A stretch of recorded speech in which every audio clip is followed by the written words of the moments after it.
कृष्णाय वासुदेवाय हरये परमात्मने प्रणतक्लेशनाशाय गोविन्दाय नमो नमः। गोविन्दाय नमो नमः। श्री गोपाल कृष्ण महाराज की जय। मागील 7 दिवसापासून आपण श्रीमद भगवद्गीतेचा अध्याय क्रमांक 7 ज्ञान विज्ञान योग ह्या विषयावरती चर्चा करत आहोत। काल आपण 4 प्रकारची माणसं जी भगवंताला भजत नाहीत अशी 4 माणसं पाहिली। नमाम दुष्कृतिनो मूढा प्रपद्यन्ते नराधमा मायया अपहृतज्ञाना आसुरं भावमाश्रितः। मूढ नराधम मायेने ज्यांचं ज्ञान अपहृत केलेलं आहे असे लोक आणि आसुर भावाचा आश्रय घेतलेली अशी 4 माणसं जे भगवंताची भक्ती करत नाहीत। आणि त्यानंतर आपण बघत होतो की 4 वर्ग असे आहेत जे भगवंताची भक्ती करतात। ते पाहत असताना आपण पाहिलेलं आहे की भगवंताची भक्ती करत असताना आर्तो जिज्ञासूर अर्थार्थी ज्ञानीचं भरतर्षभ। आर्त, जिज्ञासू, अर्थार्थी आणि ज्ञानी हे 4 प्रकारचे भक्त जे भगवंताची भक्ती करतात। फक्त यांची प्रत्येकाची भूमिका वेगळी आहे। भगवंताची भक्ती करण्याचं ह्यांचं प्रत्येकाचं कारण वेगळं आहे आणि ह्यावर सविस्तर चर्चा करत असताना आपण काल आर्त आणि जिज्ञासू ह्या 2 प्रकारच्या भक्तांवरती चर्चा केली। अर्थार्थी या प्रकारच्या भक्तावर आपली चर्चा सुरू होती। तर अर्थार्थी हा भक्त स्वतःच्या स्वार्थाकरिता भगवंताची भक्ती करतो, स्वतःच्या स्वार्थसिद्धीकरिता, स्वतःच्या इच्छा अपेक्षा पूर्ण व्हाव्यात या हेतूने तो भगवंताला शरण जातो। मग त्याच्या इच्छा वेगवेगळ्या असू शकतात, कारण प्रत्येकाची रती वेगवेगळ्या विषयामध्ये आहे, त्यामुळे प्रत्येकाची इच्छा वेगळी असू शकते। कोणाची स्वतःसाठी, कोणाची नातेवाईकासाठी, कोणाची आप्तेष्टासाठी, कोणाची प्रपंचासाठी, अशी प्रत्येकाची इच्छा वेगवेगळी असू शकते। परंतु आपल्या इच्छेची पूर्तता होण्यासाठी तो भक्त भगवंताची भक्ती करतो आणि मग त्यासाठी तो भगवंताला नवस सायास करतो, उपवास इत्यादी व्रतवैकल्य तो आचरतो आणि येणकेन प्रकारेनं आपला स्वार्थ तो साध्य करून घेतो। कारण तो भगवंत आहे, तो दयाळू आहे, तो मयाळू आहे, तो कृपाळू आहे, तो दाता आहे। केवळ दाता नसून अनार्जित दाता आहे, जे तुमच्या अर्जकत्वामध्ये नाही असंही तो देतो, म्हणून तो अनार्जित दाता आहे। मग हा अर्थार्थी भक्त तर जाणीवपूर्वक आपली स्वार्थसिद्धी करण्याकरिताच त्याची भक्ती करतो। काही ना काहीतरी तो भगवंताला मागतच असतो, प्रत्येक क्षणाला तो मागत असतो। आज काहीतरी मागतो, उद्या काहीतरी मागतो, परवा काहीतरी मागतो आणि ह्याचं मागणं आयुष्यभर सुरूच असतं। लीळाचरित्रामध्ये कणाशीची सुंदर लीळा येते। तो कणाशीची ब्राह्मण स्वामींची सेवा करतो आणि त्याची सेवा बघून स्वामी प्रसन्न होतात आणि त्याला म्हणतात की माग तुला काय पाहिजे तर। तेव्हा तो ब्राह्मण देवाकडे मागतो एका वाक्यामध्ये। काय मागतो माहिती आहे? सुने हाती कोठा कोणटा ताक भाताची आरोगणा, इतकंच दे। सुने हाती कोठा कोणटा ताक भाताची आरोगणा म्हणजे मुळात काय आहे की त्या ब्राह्मणाचं अजून लग्नच झालेलं नाही आणि हा मागतो की सोन्याच्या हाताने गोठ्याच्या कोपऱ्यामध्ये बसून मला ताक भात खायला भेटला पाहिजे। मग सून म्हटल्यानंतर त्याला मुलगा तर पाहिजे, बरं मुलगा म्हटल्यावर त्याला अगोदर पत्नी पाहिजे। म्हणून तो असं म्हटलं नाही की माझं लग्न होऊ दे मग मला मुलगा होऊ दे, नाही। सुने हाती कोठा कोणटा ताक भाताची आरोगणा, किती सुंदर आणि चालाखीनं त्यानं मागणी मागितली। आपण असेच चालाक माणसं असतात, हुशार माणसं असतात। देवाला फसवायलाही माणसं मागं पुढं पाहत नाहीत। माणसाला तर फसवतातच, देवालाही फसवतात। ती गोष्ट माहिती आहे का तुम्हाला? सोन्याचं अंगडं टोपरं, ती देवाला म्हणते सोन्याचं अंगडं टोपरं देते आणि मग आपल्या लेकराचं नाव सोन्या ठेवते आणि मग सोन्याचं अंगडं टोपरं देवाला देते म्हणजे देवाला फसवणारी माणसं आहेत। तसं त्या ब्राह्मणाने एका वाक्यामध्ये मागून घेतलं। देव म्हटले अहो हे तुम्हाला तुमच्या कर्मवश मिळेल, तुमचं जसं अर्जकत्व आहे तसं तुम्हाला मिळेलच ना, दुसरं काहीतरी मागा। नाही, ठीक आहे, मला एवढंच पाहिजे, एवढंच मला देणं होत असेल तर मला एवढं दे। ठीक आहे म्हटले, हरकत नाही। मग ही लीळा स्वामींनी आपल्या भक्तजनांना सांगितली की तो ब्राह्मण किती चतुर आहे, त्याने मागणी किती सुंदर मागितलेली आहे। म्हणजे स्वतःच्या स्वार्थसिद्धीसाठी त्याला सून पाहिजे म्हटल्यानंतर सुरुवातीला त्याचं लग्न व्हावं, म्हणजे त्याला सुंदर मुलगी भेटली, त्याचं लग्न झालं। लग्नानंतर काय व्हावं? सून म्हटल्यानंतर मुलगाच व्हायला पाहिजे ना, मुलगी नाही म्हटलं, सून म्हटला म्हणजे त्याला मुलगा झाला पाहिजे, म्हणजे त्याला मग मुलगा झाला, मग मुलाचंही लग्न झालं पाहिजे। स्वतःचं तर झालं पण मुलाचंही झालं पाहिजे। म्हणजे सून आली पाहिजे. बरं ती सून आली तर आली, ती कशी असली पाहिजे? सेवाभावी असली पाहिजे. म्हणजे सासऱ्याला ती ताक भात आणून देते तिथे कोठ्यामध्ये, म्हणजे ती सेवाभावी आहे. किती सुंदर एक एक गोष्ट कशी मागितली बघा त्याने. बरं आता ताक भाताची आरोग्याना, ताक म्हटल्यानंतर ताक कशाचं होतं? दुधाचं होतं. दूध कोण देतं? गाय देते, म्हैस देते. म्हणून गाय म्हैस माझ्याकडे असली पाहिजे. बरोबर आहे की नाही? ताक म्हटल्यानंतर गाय म्हैस असल्याशिवाय ताक होणार आहे का? नाही होत. तेही मागून घेतलं. त्या ताकासोबत भात मागितला. भात म्हटल्यानंतर स्वतःचं शेत पाहिजे ज्याच्यामध्ये भात पेरता येईल, म्हणजे साळ पेरता येईल तुम्हाला. म्हणजे एका वाक्यात त्यानं किती मागितलं बघा ना. लग्न व्हावं माझं हे मागितलं, मुलगा व्हावा हे मागितलं, मुलाचं लग्न व्हावं मागितलं, सून चांगली असावी हेही मागितलं, घरामध्ये गाई गुरं असावीत हेही मागितलं, आणि शेती मागितली. एका वाक्यात मागितलं. स्वामींनी ह्याच्यावर दृष्टांत दिला वेवाचा. कवणी एक साळी हाताशी वेव घ्यावया जाय. एक विणकाम करणारा मनुष्य आहे, तो बाजारामध्ये वेव घेण्यासाठी जातो. म्हणजे त्याचे ते विणकाम करण्याच्या मशीनचं एक लाकूड कुठलं तरी मोडलं, खराब झालं, आणि तो आणण्यासाठी बाजारामध्ये गेला. हाट वेळ नव्हे म्हणून वृक्ष एका खाली निजे. बाजार भरायला थोडासा वेळ आहे म्हणून बाजूलाच एका झाडाच्या सावलीमध्ये तो झोपला. म्हणजे भाकरी त्याने खाली स्वतःसोबत आणलेली, आणि झोपला. झोपल्यानंतर त्याचं लक्ष वर त्या झाडाच्या फांदीकडे गेलं, आणि त्याला ती फांदी सरळ दिसली. आणि दिसल्यानंतर तो मनातल्या मनात कल्पना करतो की याचे कैसे बरवे वेव होईल. इतकी सरळ फांदी आहे, या फांदीचा वेव किती सुंदर तयार होईल. आणि असं म्हटल्याबरोबर ती फांदी तुटून बाजूला पडली. त्याला तेवढंच तर पाहिजे होतं. त्यानं बाजारात जायचं टाळलं, कारण आता आपले पैसे वाचले आणि आपली कार्यसिद्धी झाली, जे पाहिजे ते मिळालं. म्हणून मग त्यानं ते लाकूड आपल्या खांद्यावरती घेतलं आणि निघाला. तेवढ्यात त्याला मागून आवाज आला. काय आवाज आला? आगामी कल्पवृक्ष प्रसन्न झालो माग. ते झाड त्याला बोलायला लागलं, अरे मी साधंसुद्धा झाड नाही, तर मी कल्पवृक्ष आहे. माझ्या सावलीत बसून जी कल्पना करशील ते तुला मिळेल, तू माग. त्यावेळेस तो म्हटला की मोडी तोडी आणि वेवची दे. अरे हे लाकूड मी आज नेईल, पुन्हा 2-4 महिन्याने हे मोडून जाईल. मग काय कर, जर तुझ्याकडून होत असेल ना असं अजून एक लाकूड मला दे, जेणेकरून मी त्याचं वेव बनवेल. आपल्यासारखा हुशार माणूस असता तर 4-5 कोटी एकदाच मागून घेतले असते, पण त्याला कळालं नाही काय मागायला पाहिजे. मग देव म्हणतात, परमेश्वर प्रसन्न झाल्या जीवे काही विखो व्यवहार मागावा. अरे जगाचा नियंता, ब्रह्मांडाचा नायक परमेश्वर प्रसन्न झाला तर त्याला काही हे मागायचं, सुने हाती कोठा कोणता ताकभात. परमेश्वर प्रसन्न झाले आज जीवे परमेश्वराचे प्रेम मागावे की. असा जर परमेश्वर तुम्हाला प्रसन्न झाला तर तुम्ही त्याचं प्रेम मागितलं पाहिजे. पण आपण असं मागत नाही. आपण केवळ आपल्या गरजा पूर्ण करण्यासाठी, स्वार्थ हेतू सिद्ध करण्यासाठी आपण त्या भगवंताकडे काहीतरी मागत असतो. स्वतःचं भलं व्हावं, स्वतःचं कल्याण व्हावं. म्हणजे कोणतं कल्याण? ऐहिकदृष्ट्या, प्रापंचिकदृष्ट्या. काही माणसं तर इतकी चालाक असतात. 2 मित्र होते, दोघांना देव एकदाच प्रसन्न झाला.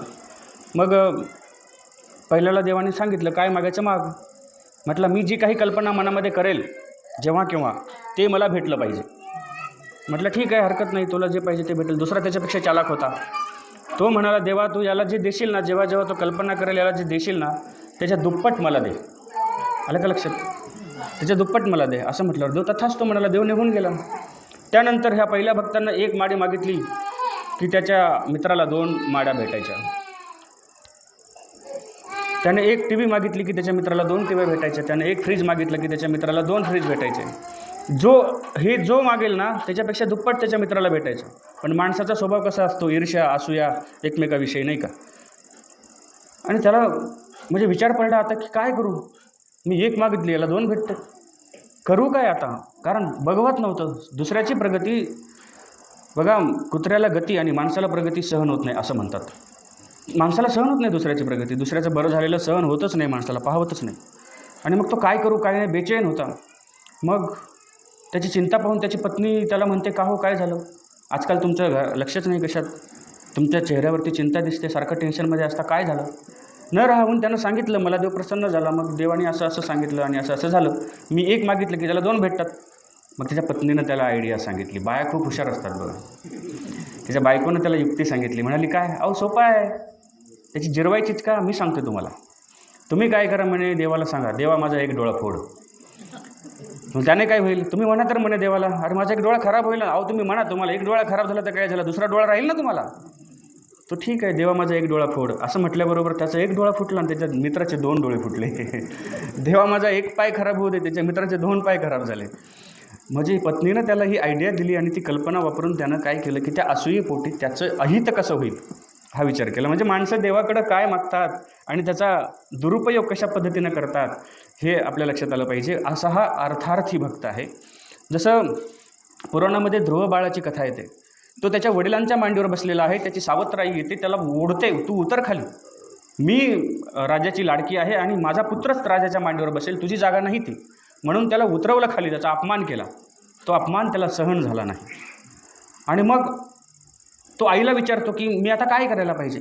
आई म्हणते की अरे या छोट्या मोठ्या गोष्टी आहेत, ह्याच्याकडे लक्ष देऊ नको. वडिलांच्या मांडीवर बसणं किंवा राज्यासनावर बसणं, त्या सिंहासनावर बसणं, छोट्या मोठ्या क्षुल्लक गोष्टी आहेत.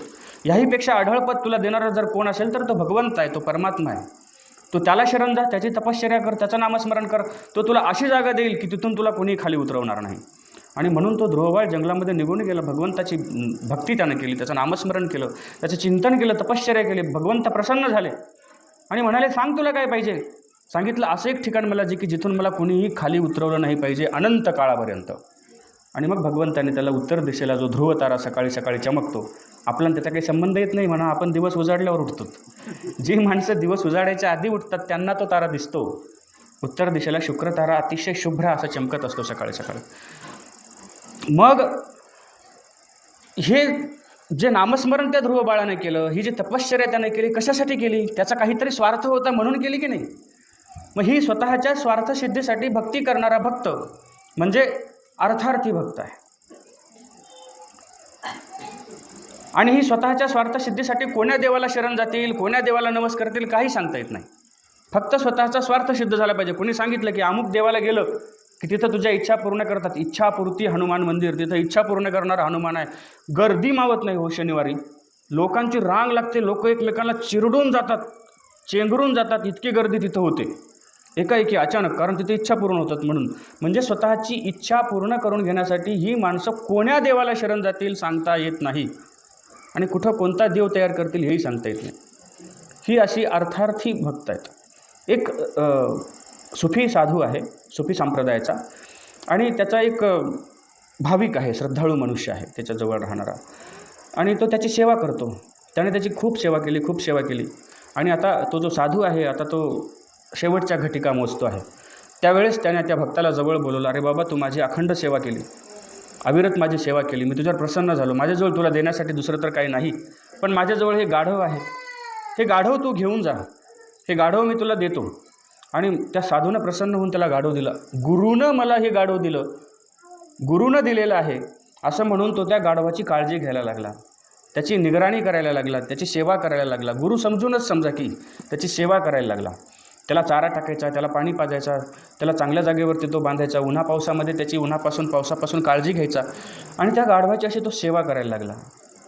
कालांतरानं काय झालं, ते गाढवसुद्धा म्हातारं झालं आणि सरलं. मग मेल्यानंतर आता ते साधूचं गाढव, गुरुनं दिलेलं गाढव, मग ते काय साधं आहे का. म्हणून त्यानं काय केलं, माती केली. आणि त्या मातीवरती, त्या जागेवरती त्यानं त्याची समाधी बांधली. समाधी बांधल्यानंतर तो त्या समाधीची सेवा करायला लागला. जशी गाढवाची सेवा केली गुरुचा प्रसाद म्हणून, तशी आता त्याच्या समाधीची सेवा करायला लागला. तिथे जायचा, थोडेफार फुलं व्हायचा, त्या ठिकाणी तो बसून राहायचा. लोकांना वाटायला लागले तर फुलं वाहिलेत म्हणजे काहीतरी देव आहे काही. लोक यायचे तिथं, मग ते फुलं व्हायचे. असं करता करता ती समाधी जागृत झाली. त्या गाढवाचा गधेश्वर त्या ठिकाणी तयार झाला आणि लोक त्याची भक्ती करायला लागले, तिथं नवसं करायला लागले, सायास करायला लागले, काहीतरी मागायला लागले, दूरदूरून लोक यायला लागले. आणि त्याला तर वाटलं वा काय साधू, किती तपश्चर्यावंत साधू असतील की ज्याच्या गाढवात सुद्धा एवढी ताकद आहे की तो लोकांच्या मनोरथ पूर्ण करतोय, लोकांच्या इच्छा पूर्ण करतोय. इच्छा पूर्ण करतोय म्हणजे काय, तुम्ही इच्छा व्यक्त केली ती तुमची पूर्ण होणारच असते, पण तुमचा स्वतःवर विश्वास नाही. तुम्ही जाता कुठेतरी आणि नवस करता, जाता कुठेतरी सायास करता, कष्ट करा, कर्म करा. भगवंत काय सांगतात गीतेमध्ये, तुम्हाला गीता समजतच नाही हो. कर्मण्येवाधिकारस्ते मा फलेषु कदाचन मा कर्मफले हेतुर्भूर माते संगस्त्व कर्मणी. अरे भल्या माणसा, तू कर्म कर, कष्ट कर, फळ तुला त्याचं निश्चितच मिळेल. नवसन सायास करून तुम्हाला तुमची फळं बसल्या जागी भेटणार आहेत का. नवसे पुत्र होती तरी पती काही सेवा करती. अरे नवसाने जर मुलं होणार असती तर लग्न करायची गरजच नाही ना. देवाला नवस करा, आपोआप लेकरं होतील, लग्न कशाला करायचं. म्हणजे सगळ्या गोष्टी नवसानं होतात का, नाही. कर्म गरजेची असतात, कर्माची ती फळं असतात. म्हणून कर्म करा, कष्ट करा, त्याच्यावरती विश्वास ठेवा. मग लोकांना असं वाटायचं की मी तिथं त्या गधेश्वराला नवस केला म्हणून माझी इच्छा पूर्ण झाली. नाही, तू त्यासाठी कष्ट करतो आहेस म्हणून ती तुझी इच्छा पूर्ण झाली. गोष्टी होणाऱ्याच असतात. आपण नवसा छायासामध्ये आपला त्याच्यामध्ये वेळ वाया घालवत असतो, अंधश्रद्धा पाळत असतो. आणि मग त्या गधेश्वरांमुळे सर्वांच्या नवससाय असं पूर्ण व्हायला लागले. त्याच्यावर येणारी दक्षिणा, आता तो जो सेवक होता, तो भक्त होता, तो आता त्याची दक्षिणा जमा करायला लागला. भरपूर दक्षिणा जमा झाली, भरपूर गर्दी, लोकांना म्हणजे वेळ पुरत नव्हता, चेंगराचेंगरी व्हायला लागली, एवढी लोक येणारी दक्षिणा, भरपूर दक्षिणा झाली. त्यानं काय केलं, त्या समाधीच्या बाजूला जागा विकत घेतली, मोठं टोलेजंग घर बांधलं. ती जे उघड्यावरती होती त्याची समाधी, तिथं मंदिर बांधलं, मोठं मंदिर बांधलं, मोठा सभागृह बांधला. आणि आता तो श्रीमंत व्हायला लागला. लाखो करोडो रुपये त्याच्याजवळ तयार झाले, करोडपती तो झाला. आणि मग त्याच गुरुचा दुसरा एक शिष्य असणारा, जो सुफी संन्यासी होता, त्याचा शिष्य असणारा त्या रस्त्याने जात होता. त्याला माहिती होतं की आपल्या गुरुचा एक शिष्य या गावामध्ये आहे. आणि त्यानं येऊन पाहिलं, त्याचं धन, वैभव, संपत्ती हे सगळं त्यानं पाहिलं. आणि तो त्याला ओळखायलाच आला नाही. परंतु त्या माणसानं, जो श्रीमंत झाला होता, त्याने त्या गुरुभावाला ओळखलं, त्या आपल्या गुरुबंधूला ओळखलं, त्याचा आदर सत्कार केला, त्याला बोलवलं. म्हणाला, आपल्या गुरुची माझ्यावर खूप कृपा झालेली आहे. म्हणे, कसं काय, तू एवढा श्रीमंत झाला कसा?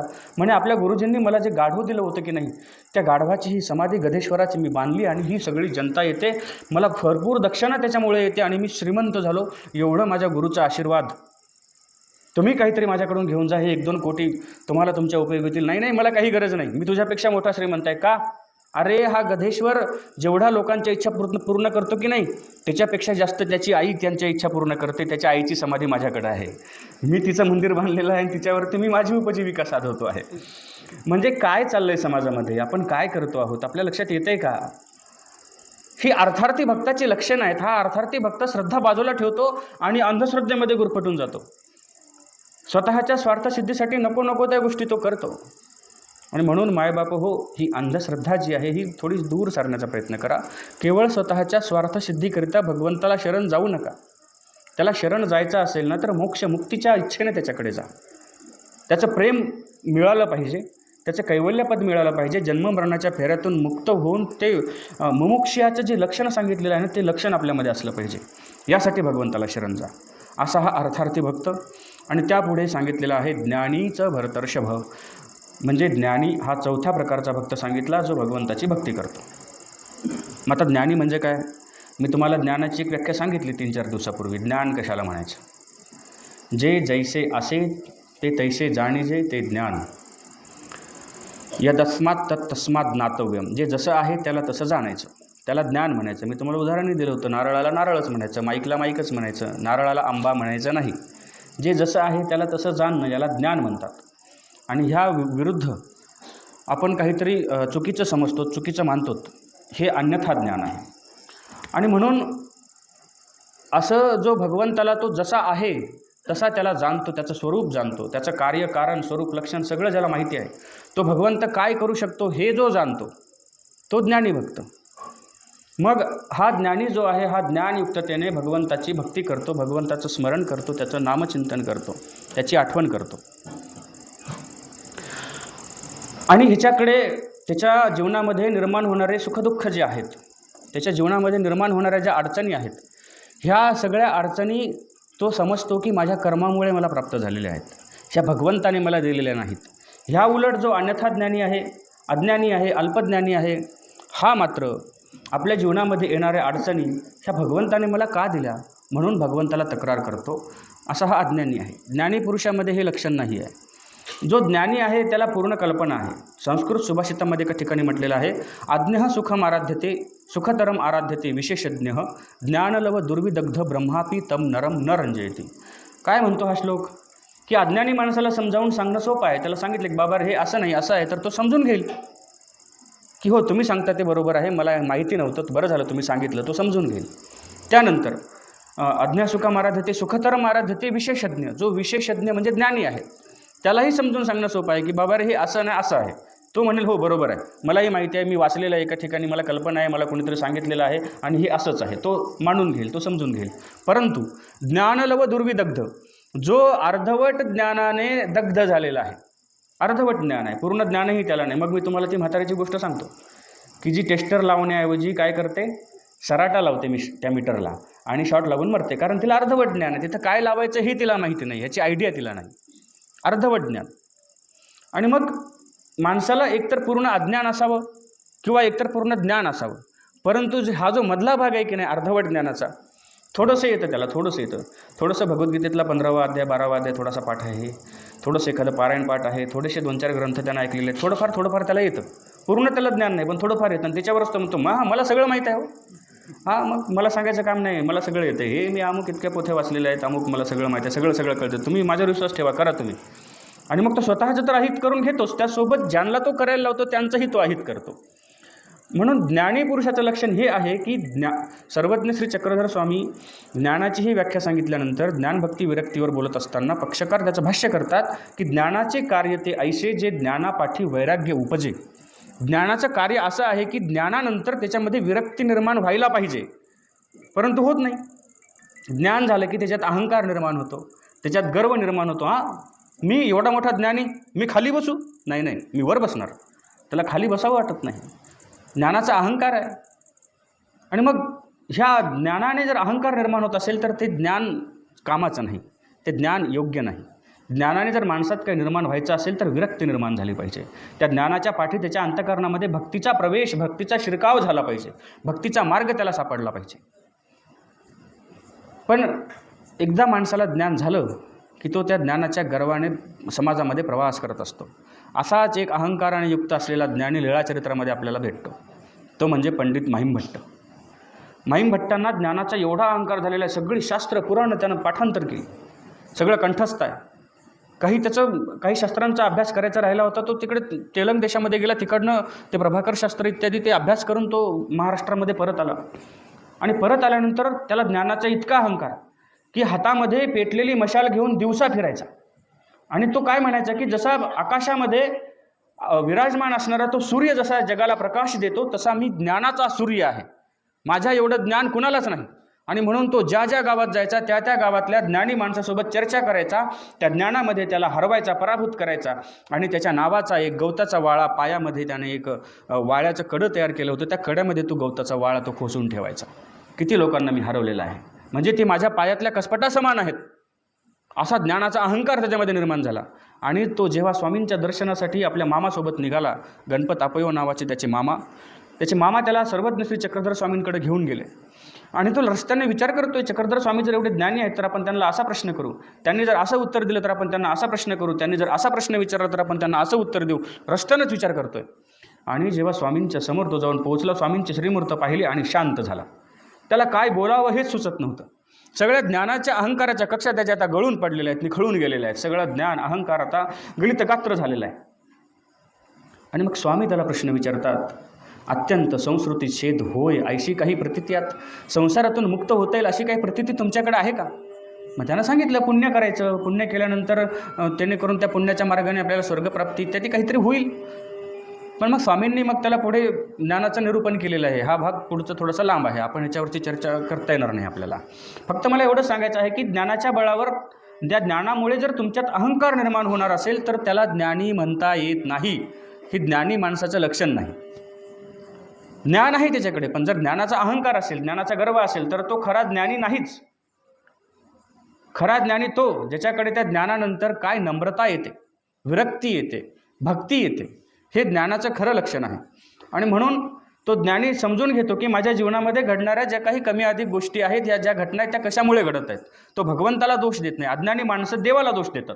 जीवनामध्ये अडचणी आल्या, संकट आली की आपण देवाला दोष देतो, पण हा ज्ञानी माणूस देवाला दोष देत नाही. एका जंगलामध्ये 2 संन्यासी राहत होते, त्यांचं एक झोपडं होतं. एका दिवशी अचानक वादळ आलं, सोसाट्याचा वारा सुटला, झाडांच्या फांद्या मोडल्या, काही झाडं समूळ उन्मळून पडली. आणि अशा अवस्थेमध्ये त्या संन्यासाची झोपडी, ते काही श्रीमंताचं घर आहे, संन्यासाची झोपडी लाकडापासून तयार केलेली, त्याच्यावर पाचट घातलेली, आणि ती झोपडीचा अर्धा भाग त्या वादळामध्ये उडून गेला. हे संन्यासी नेमके गावात गेले होते. वादळ शांत झाल्यानंतर ते आपल्या निवासस्थानावर पोहोचले. आल्यानंतर त्यांनी पाहिलं, आणि हे दृश्य पाहिल्यानंतर त्यातला एक संन्यासी दुःखी झाला. अरे रे, आपली झोपडी उडून गेली, आता काही क्षणात पाऊस येईल, त्या पावसामध्ये आता राहायचं कुठं, जायचं कुठं, निवास कुठे करायचा. भगवंताला आपली झोपडी सांभाळता कशी आली नाही.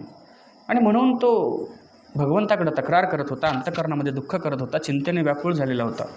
आणि त्याच क्षणी त्याचा दुसरा भाऊ, दुसरा गुरुबंधू त्या झोपडीकडे बघतोय आणि हसतो आहे. त्याच्या चेहऱ्यावरती आनंद दिसतोय, त्याच्या चेहऱ्यावर हास्य आहे, त्याच्या चेहऱ्यावर चिंता नाही, कुठलीही अडचण नाही, तो हसतोय. त्या पहिल्या गुरुबंधूने गुरुभावाने त्याला विचारलं की तू का हसतोय? अरे आपली झोपडी उडून गेली, आपला निवारा नष्ट झाला, आपला आसरा नष्ट झाला, आपण काय करायचं? तो म्हणतो अरे एवढं सोसाट्याचं वादळ सुटलं, झाडं उन्मळून पडली, मुळासकट झाडं बाहेर आली, त्या खोडापासून त्यांच्या फांद्या मोडल्या, आणि अशा अवस्थेमध्ये बघ भगवंतानं आपली अर्धी झोपडी साबूत ठेवली. एवढ्या वादळात ही झोपडी टिकावी का? अर्धी तरी शिल्लक राहावी, तिची पाचटही आपल्याला बघायला भेटू नये, एवढं वादळ सुटलेलं. आणि अशाही अवस्थेत भगवंतानं आपली अर्धी झोपडी शिल्लक ठेवलेली आहे. आपण अर्ध्या झोपडीत राहू शकतो. सायंकाळ झाली, अंधार पडला, त्या अर्ध्या झोपडीमध्ये ती दोघंही गुरुबंधू झोपले. कालांतरानं पाऊस सुरू झाला. झोपडीमध्ये अर्ध्या भागात पाऊस पडतोय, अर्ध्या भागामध्ये पाऊस नाही आहे. हाही आनंद, याच्यातही आनंद घेता आला पाहिजे. पाऊसही अनुभवत आहेत, निवाराही अनुभवत आहेत, दोन्ही गोष्टी ते एकाच वेळेस अनुभवत आहेत. खुलं आकाश त्यांना डोळ्यांनी पाहता येत आहे. तो भगवंताचे उपकार मानतोय की तू माझी अर्धी झोपडी वाचवली, मला अर्ध्या झोपडीत का होईना मला झोपता येते, मला पाऊस लागत नाही. ही सकारात्मक दृष्टी ज्ञानी माणसामध्ये निर्माण होते. तुमचे भाल्याचे घाव काट्यावर जात असतात. छोट्या छोट्या गोष्टी आपल्या जीवनामध्ये जे संकट येत असतात ना, तुमच्यावर मोठं संकट येणार होतं, पण भगवंताच्या कृपेमुळं काय झालं की तुमचे ते संकट छोटे झाले, तुमचे संकट लहान झाले. ही भगवंताची कृपा आहे आणि ही त्याला कळतं जो ज्ञानी आहे. हे ज्ञानी पुरुषाचं लक्षण आहे. म्हणून जो ज्ञानी होतो तो शांत होतो, तो संयमी होतो, तो अहंकारी होत नाही. जसं एखाद्या फळाचं बी आहे, त्या फळाच्या बीमध्ये ते फळही सामावलेलं आहे, पण त्यासाठी काय करावं लागतं? ती बी अशी फोडून तुम्हाला त्याच्यातलं फळ काढता येतं का? एक बी तुमच्याकडे, कशाचीही बी घ्या, एखादी कलिंगडाची बी तुमच्याकडे आहे, एखादी सफरचंदाची बी तुमच्याकडे आहे, त्या बीमध्ये सफरचंद आहेच, पण ती बी फोडून तुम्हाला त्यातलं सफरचंद काढता येत नाही. त्यासाठी काय करावं लागेल? ती बी तुम्हाला कुठेतरी जमिनीमध्ये पुरावी लागेल, लावावी लागेल, आणि तिची लागवड केल्यानंतर त्याच्यातनं झाड निर्माण होईल, आणि मग त्या झाडाला फुलं येतील, मग त्याचं फळ होईल, आणि मग ते फळ तुम्हाला खाता येईल. बीमध्ये फळ असं लपलेलं आहे. तसं आपले जे विचार आहेत, आपलं जे ज्ञान आहे, ह्या ज्ञानामध्ये मुक्तीचा मार्ग किंवा मुक्तीची प्राप्ती ही लपलेलीच आहे, पण तिची प्रक्रिया आपल्याला कळाली पाहिजे. जसं तिजोरीमध्ये सोनं आहे, दरवाजा उघडला की ते काढता येतं, पण तसं बीमधलं फळ सहज काढता येत नाही ना. तसं ज्ञानातनं सरळ मोक्षमार्ग, मुक्तिमार्ग साध्य करता येत नाही ना. त्यासाठी एक प्रक्रिया आहे, त्यासाठी एक मार्ग आहे, त्यासाठी एक रस्ता आहे. त्या रस्त्यानं तुम्हाला चालावं लागेल, त्या दृष्टीनं तुम्हाला प्रवास करावा लागेल, आणि मग तुमच्यामधले तर्क वितर्क हे तुमच्या ज्ञानाला तोडत असतात. तुम्ही त्या ज्ञानाला तर्कानं तोडण्याचा प्रयत्न करता. तर्कानं त्या ज्ञानाला तोडून तुम्हाला लवकरात लवकर मोक्षप्राप्ती करता येईल का, ह्याचा शॉर्टकट तुम्ही शोधत असता. पण शॉर्टकट हे कधी लॉंगकट पडत असतात. कधी आपण शॉर्टकट घेतो, चला जवळून जाऊ, परंतु हे शॉर्टकट मग पुढे रस्ता खराब असतो, पुढे गाडी जातच नाही, मोठा खड्डा पडलेला असतो, पुन्हा वापस फिरून यावं लागतं आणि लांबून जावं लागतं. संत तुकाराम म्हणतात की चुकलिया वर्म फेरा पडे. तुमचं वर्म चुकलं की तुम्हाला फेरा पडत असतो. एक चुकीची गोष्ट तुमच्या जीवनामध्ये घडते आणि मग तुम्हाला दुरून प्रवास करावा लागतो. मग तसं तुमच्या ज्ञानामध्ये मुक्तीचा मार्ग लपलेला आहे, तुमच्या विचारांमध्ये तो मुक्तीचा मार्ग लपलेला आहे, पण तर्काने जर तुम्ही तुमच्या विचाराला तोडून त्याच्यातनं मुक्ती शोधू पाहत असाल तर ती तुम्हाला सापडणार नाही. त्यासाठी तुम्हाला त्या पद्धतीचा प्रयत्न करावा लागणार आहे, त्या रस्त्यानंच जावं लागणार आहे, त्या मार्गानंच जावं लागणार आहे. वातावरण बिघडलं आहे, चालू द्यायचं का कसं करायचं? ठीक आहे. आणि मग हे ज्ञानी माणसाचं लक्षण आहे की तो घाई करत नाही. ज्याला पूर्ण ज्ञान झालेलं आहे तो घाई करत नाही, तो शांततेने आपला रस्ता शोधत असतो. मग अशी 4 प्रकारची माणसं भगवंतानं सांगितली की जी माझी भक्ती करतात आणि त्या भक्तीच्या मार्गानं आपलं जे काही इच्छित साध्य आहे ते प्राप्त करतात. कुणाला प्रपंचाच्या गोष्टी हव्या असतील त्यांना प्रपंचाच्या गोष्टी भेटतील, कुणाला मोक्षमार्ग हवा असेल, मोक्षमुक्ती कैवल्य जे आहे भगवंताचं हे सगळं ज्याला पाहिजे असेल त्याला ते प्राप्त होतं, हे ज्ञानाच्या बळावर. ज्याला ज्ञान झालेलं आहे त्याला, ह्या व्यतिरिक्त नाही. त्यानंतर पुढच्या श्लोकामध्ये भगवंत म्हणतात की तेषां ज्ञानी नित्ययुक्त एक भक्तिर्विशिष्यते प्रियो ही ज्ञानेनो अत्यर्थम महंसच मम प्रिय. त्या सर्व भक्तांमध्ये जे मागच्या 4 भक्त सांगितलेले आहेत, कोणते 4 भक्त सांगितले? अर्थ, जिज्ञासू, अर्थार्थी आणि ज्ञानी.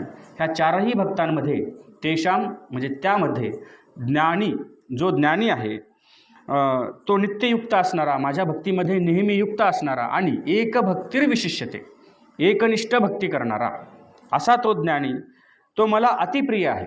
तो ज्ञानी मला प्रिय आहे आणि त्या ज्ञानी माणसाला मी प्रिय आहे, असं या ठिकाणी भगवंत सांगतात.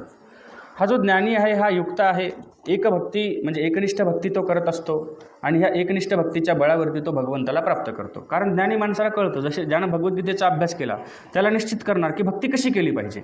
एक भक्तीर विशिष्यते, श्रीकृष्ण भगवंताने सांगितलं, भक्ती जर करायची असेल तर ती एक भक्ती करा आणि ती एक भक्ती ती विशेष आहे, एकनिष्ठ भक्ती करा. आणि ही एकनिष्ठ भक्ती त्याच बेसवरती महानुभाव संप्रदायाने स्वीकारली. तुम्ही उन्हामध्ये चालत असताना असंख्य सूर्यकिरणं तुमच्या शरीरावरती पडतात, पण ती सूर्यकिरणं तुम्हाला जाळतात का? तुमच्या शरीरावर पडलेली सूर्यकिरणं, तुम्हाला लागणारं ऊन तुम्हाला जाळतं का? तुम्हाला पेटवतं का? नाही पेटवत. पण मला सांगा, तुमच्या डोळ्यावरती एखाद्या माणसाचा चष्मा आहे, जो नंबरचा चष्मा आहे, तो चष्मा तुम्ही काढा, तो उन्हामध्ये धरा आणि त्याच्या खाली तुमचा हात धरा किंवा एखादा कागद धरा आणि मग बघा, छोट्याशा सूर्यकिरणातनं, ज्याचा व्यास किती असेल, जास्तीत जास्त 1-2 सेंटीमीटरचा त्याचा व्यास असेल, त्या 2 सेंटीमीटर व्यासाच्या सूर्यकाचातनं, त्या भिंगातनं आलेली सूर्यकिरणं जेव्हा त्या कागदावरती पडतात तेव्हा ती कागदाला जाळतात. नव्हे, तुम्ही हातावर घेतलं तर तुमच्या हाताला ती जाळतात. बरोबर आहे? मग मला सांगा, एवढ्या मोठ्या शरीरावर पडणारी असंख्य सूर्यकिरणं तुम्हाला पेटवू शकत नाहीत, तुम्हाला जाळू शकत नाहीत. तिथे केवळ 2 सेंटीमीटर व्यास असणाऱ्या त्या चष्म्याच्या भिंगातनं ती सूर्यकिरणं येतात आणि जाळतात. का? असं का होतं? असं का होतं बरं? कारण त्या काचातनं येणारी सूर्यकिरणं एका रेषेमध्ये येतात, ती विखुरलेली नाहीत, ती एका ठिकाणी येतात, एका बिंदूमध्ये येतात आणि त्याच्यामध्ये जाळण्याची शक्ती तयार होते. छोट्याशा काचातली 2 सेंटीमीटर व्यासात येणारी सूर्यकिरणं जाळू शकतात, पण अंगभर पडणारी सूर्यकिरणं जाळत नाहीत, कारण ती एकत्रित एका रेषेत आलेली नाहीत, एका बिंदूमध्ये आलेली नाहीत. ह्या उलट सूर्यकाचातनं येणारी किरणं एका रेषेत येतात, एका बिंदूत येतात, म्हणून त्यांच्यात शक्ती निर्माण होते. तशीच भक्ती आहे, जी भक्ती तुमची विखुरलेली आहे. जसं सूर्यप्रकाश अंगभर विखुरलेला आहे, त्याच्यामध्ये जाळण्याची ताकद नाही, पण जेव्हा ती एकत्र येतात, एका बिंदूत येतात, एका रेषेत येतात, तेव्हा त्यांच्यात जाळण्याची ताकद निर्माण होते. म्हणून तुमची भक्ती जेव्हा एकनिष्ठ होते, अनन्य होते, एका ठिकाणी बांधल्या जाते, त्यावेळेस त्या भक्तीमध्ये शक्ती निर्माण होते. त्या भक्तीमध्ये एक प्रकारची ऊर्जा निर्माण होते, एक प्रकारची ताकद त्याच्यामध्ये प्राप्त होते. म्हणून एकनिष्ठ भक्तीचा हेका भगवंतांनी लावून धरलेला आहे. मागं योगक्षेम वहन करणाऱ्या भक्ताची लक्षणं सांगत असताना अनन्या चिंतयन्तो माम ये जनाः पर्युपासते तेषां नित्याभियुक्तानां योगक्षेमं वहाम्यहम्, इथं सांगितलं की जो मला अनन्यतेने माझं चिंतन करतो, इतर कोणाचंही चिंतन न करता, इतर कोणाचंही भक्ती न करता माझी भक्ती करतो, त्याचं योगक्षेम मी वहन करतो. इथं अनन्यतेचा हेका धरलेला आहे, इथं एक भक्ती सांगितलेली आहे. असं ठिकठिकाणी भगवंतांनी अनन्य म्हटलं, एकनिष्ठ भक्ती सांगितलेली आहे. का सांगितली असेल? कारण इतर देवी देवता त्या जीवाला तोपर्यंतचं फळ देतात जोपर्यंत त्याच्या पुण्याचा संचय त्याच्याकडे आहे. जसं तुम्ही पुण्य करून स्वर्गाला गेलात तर स्वर्गामध्ये तुम्हाला मग नेहमीसाठी ते देव ठेवतात का? नाही ठेवत. संत ज्ञानेश्वर याच्यावर सुंदर भाष्य करतात. ते म्हणतात की पुण्याची पाऊटी सरे, इंद्रपणाची उटी उतरे आणि सवेची येऊ लागती माघारे मृत्यू लोका. तुमचं पुण्य संपलं की तिथली जे इंद्रादिक देवता जे आहेत ना, हे तुम्हाला ढकलून देतात कर्मभूमीमध्ये. तुझं पुण्य संपलं, आता पुन्हा तुला पृथ्वी तलावरती जन्म घ्यावा लागणार, म्हणून तुम्हाला तिथून लोटून देतात. जसं तुम्ही बसमध्ये बसलात आणि तुमच्याजवळ 10 रुपये आहेत, फक्त 10 रुपये, मग आणि तुम्हाला जायचं आहे परभणीला. 10 रुपयात परभणीला जाऊ शकता का तुम्ही बसणं? आता स्त्रियांना ते महिलांना अर्ध तिकीट झालं त्या कदाचित जाऊ शकतील, सांगता येत नाही. पण माणसांना समजा त्याचं तिकीट जे काय आहे, किंवा जे ज्येष्ठ नागरिक आहेत त्यांना आता फ्री झालेलं आहे 75च्या पुढे, त्यांचाही विषय सोडा. पण ज्यांना फुल तिकीट आहे त्यांचं बोलतोय बरं का मी. तुम्ही म्हणाल बाबा आम्हाला 10 रुपये पण लागत नाही, आम्ही फुकटच जाऊ, असं मला सांगायचं नाही. ज्यांना फुल तिकीट लागतं अशा माणसाकडे फक्त 10 रुपये आहेत. तर त्या बसचा कंडक्टर तुम्हाला कुठपर्यंत नेईल? जिथपर्यंत त्या 10 रुपयाचा प्रवास होऊ शकतो तिथपर्यंत तो बसचा कंडक्टर तुम्हाला बसमध्ये बसू देतो. जेव्हा तुमचं तिकीट संपेल, त्याचं मूल्य तुमचं संपलं की तो तुम्हाला काय म्हणेल, उतरा, तुमचं तिकीट संपलेलं आहे, एक तर पुढचं तिकीट काढा, पैसे भरा, अन्यथा खाली उतरा. अगदी तसंच आहे देवतांचं. इतर देवता काय करतात? जेवढी तुम्ही त्यांची भक्ती केलेली आहे, जेवढं पुण्य तुम्ही प्राप्त केलेलं आहे, कोणत्या देवता असू द्या, स्वर्गातल्याच नव्हे, सत्य कैलास वैकुंठातले असू द्या, विष्णू असू देत, महेश असू देत, ब्रह्मदेव असू देत, इतर अनेक कुठल्या देवता असू देत, जोपर्यंत तुम्ही पुण्य केलेलं आहे, त्या पुण्याचा संचय तुमच्याकडे आहे, तोपर्यंत त्या तुम्हाला त्यांचं फळ देतात. तुमचं पुण्य संपलं की तुम्हाला पुन्हा इथे जन्ममरणासाठी यावं लागतं. मग त्या देवतांची भक्ती करून तुम्हाला मोक्षप्राप्ती होणार नाही.